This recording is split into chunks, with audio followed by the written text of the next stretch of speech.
Assalamualaikum warahmatullahi wabarakatuh. Sampurasun. Wilujeng patepang deui sareng Bulina di video pengajaran bahasa Sunda. Kumaha daramang sadayana? Mugia urang sadayana salawasna aya dina panangtayungan Allah Subhanahu wa taala. Amin ya robbal alamin. Sateu acan pangajaran ieu dikawitan, hayu urang ngadoa heula. Ngadoa ngawitan. Ngadoa rengse. Tujuan pengajaran danget ayeuna nyaeta hidup tiasa nu kahiji ngaregepkeun pedaran ngeunaan rasa mikanyaah, anu kadua ngalengkepan kalimah dumasar kana eusi bacaan, anu katilu nataan ngaran kandang sasatoan jeung gunana, anu kaopat masangkeun gambar kana babagian sato atawa tutuwuhan, anu kalima nyusun kecap-kecap jadi kalimah nu merenah, anu kagenep ngalengkepan kalimah dumasar kana gambar. Hai barudak urang kawitannya. Ayeuna ibu bade maca ieu pedaran, pek regepkeun ku hideup. Rasa mikanyaah. Mikanyaah kana barang disebutna apik. Apik kana barang bakal awet kapakena. Make barang kudu luyu jeung gunana. Sabada make diteundeun deui kana tempatna. Barang-barang nu kalotor kudu diberesihan. Teu ngabeda-beda kana barang, boh nu murah, boh nu mahal. Salian apik kana barang, urang kudu mikanyaah sasatoan. Komo deui ka sato nu dipiara. Unggal poe kudu diparaban. Kandangna diberesihan. Sasatoan nu ngahaja dipiara loba mangpaatna pikeun manusa. Bisa diarah dagingna, endogna, atawa tanagana. Iwal ti mikanyaah sasatoan, tutuwuhan oge kudu dipikanyaah lantaran sarua jeung sasatoan. Mangpaatna keur manusa pohara lobana. Tutuwuhan nu ngahaja dipiara ngahasilkeun rupa-rupa bahan kadaharan tina buahna atawa tina daunna. Barudak terang hartosna teu? Urang hartoskeun nya. Rasa sayang. Senang atau sayang terhadap suatu barang disebut rapih atau tertib. Rapi terhadap barang akan awet terpakainya. Memakai barang harus sesuai dengan kegunaannya. Sesudah dipakai, disimpan lagi pada tempatnya. Barang-barang yang kotor harus dibersihkan. Tidak membeda-bedakan terhadap barang, baik itu yang murah maupun yang mahal. Selain tertib terhadap barang, kita juga harus menyayangi hewan, apalagi hewan yang dipelihara. Setiap hari harus diberi makan, kandangnya dibersihkan. Hewan-hewan yang sengaja dipelihara banyak manfaatnya bagi manusia. Bisa diambil dagingnya, telurnya, atau tenaganya. Selain menyayangi hewan, tumbuh-tumbuhan juga harus disayang. Karena sama dengan hewan, manfaatnya untuk manusia banyak sekali. Tumbuh-tumbuhan yang sengaja dipelihara menghasilkan macam-macam bahan makanan, dari buahnya atau dari daunnya. Barudak, ayeuna urang ngalengkepan kalimah yuk. Prak lengkepan kalimah nu aya di handap ieu. Nu kahiji, mikanyaah kana barang disebut titik-titik. Naon nya? Nu kadua, dina ngagunakeun barang kudu saluyu jeung titik-titik. Naon cing? Nu katilu, barang kotor kudu gancang titik-titik. Anu kaopat, unggal poe sasatoan kudu titik-titik. Naon nya? Anu kalima, kandang sato piaraan kudu titik-titik. Nu kagenep, sasatoan gede titik-titik ka manusa. Naon ci? Anu salajengna, tutuwuhan anu diala buahna nyaeta naon nya? Anu salajengna, tutuwuhan anu diala daunna nyaeta titik-titik. Naon nya? Sok dieusian ku hidepnya. Anu salajengna, tutuwuhan anu diala kaina nyaeta Kai itu kayunya ya atau batangnya. Nah, apa ya? Anu terakhir, tutuwuhan anu diala kembangna nyaeta titik-titik. Naon cik? Sok diserat dina buku paketnya kaca 101 sareng 102. Dah barudak ayeuna saha nu apal ngaran sasatoan ieu? Ah pinter. Muhun leres aya ti kukur. Aya naon deui? Aya ucing. Aya entog.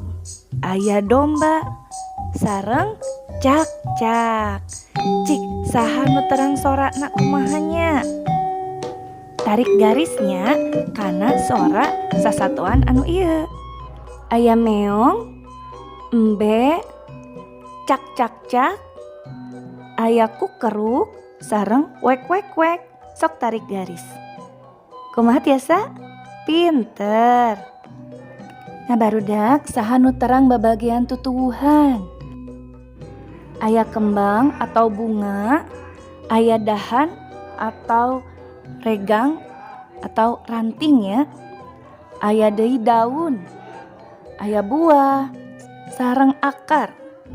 Cing sok tarik garis. Terang teu? Ah hebat. Sip. Barudak ayeuna urang diajar nyusun kecap-kecap jadi kalimah nu merenah. Tinggal contonanya. Nu kahiji, sato dipiara lindek sok. Kumaha nyusunna? Ah pinter. Sato lindek sok dipiara. Sip. Ayeuna nu kadua, dahan Pak Ahmad nutuhan jambu. Tah kumahanya disusunna?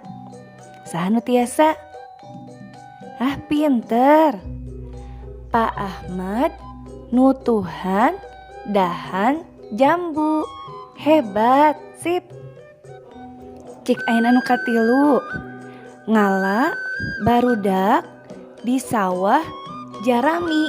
Tah pami disusun janten kumahanya? Ah pinter. Barudak ngala jarami di sawah. Sip. Barudak nomor 4 dugi ka nomor 10 kaca 108 108 kerjakeun nyalirannya. Mugi-mugi sadayana tariasa. Barudak ayeuna tengetan gambar-gambar anu ieu nya. Saha anu kantos ninggal gambar-gambar ieu? Saha nu terang nami sareng kagunaanana? Yuk orang tinggalnya hiji-hiji. Nu ieu kandang japati, disebutna pagupon. Nu ieu kandang maung, disebutna karangkeng. Tah ieu mah paranti moekeun hayam, disebutna umbaran. Nu ieu naon cing? Tah ieu paranti naheunan beurit, disebutna sentek.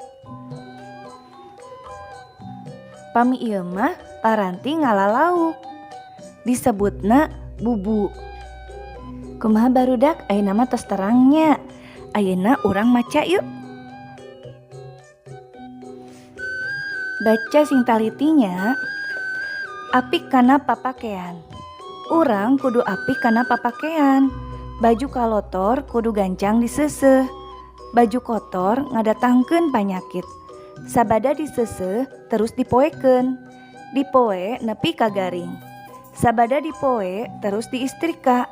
Sangkan rapih tur pantes dipakena. Baju bersih tur rapih diteundeun dina lomari. Tah ayeuna lengkepan kalimah di handap ieu nya. Nu kahiji, baju kalotor kudu gancang di naonnya. Nu kadua, baju kotor ngadatangkeun titik-titik. Naonnya? Nu katilu, sabada diseuseuh baju kudu di titik-titik. Naon cing? Nu kaopat, sangkan rapi baju kudu di titik-titik. Nu kalima, baju bersih tur rapi ditenden dina titik-titik. Di mananya? Sok dieusian ya. Dina buku paket kaca 111.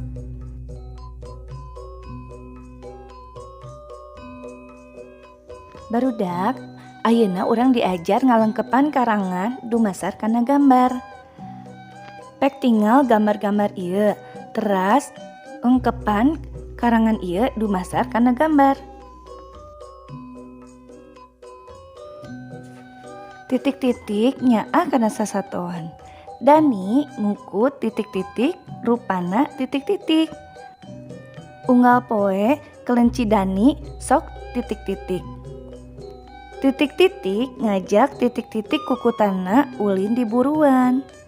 Titik-titik Dani luluncatan di titik-titik. Tapi tara jauh, kelenci titik-titik lindek. Sok barudak lengkepan dumasar kana gambar sangkan jadi karangan. Kumaha tiasa? Wah, sip. Tah ayeuna lengkepan karangan anu ieu nya dumasar kana gambar. Aya di kaca 112. Barudak kelas 1 anu dipikannya aku ibu, alhamdulillah pangajaran basa Sunda dina pangajaran 7 parantos rengse.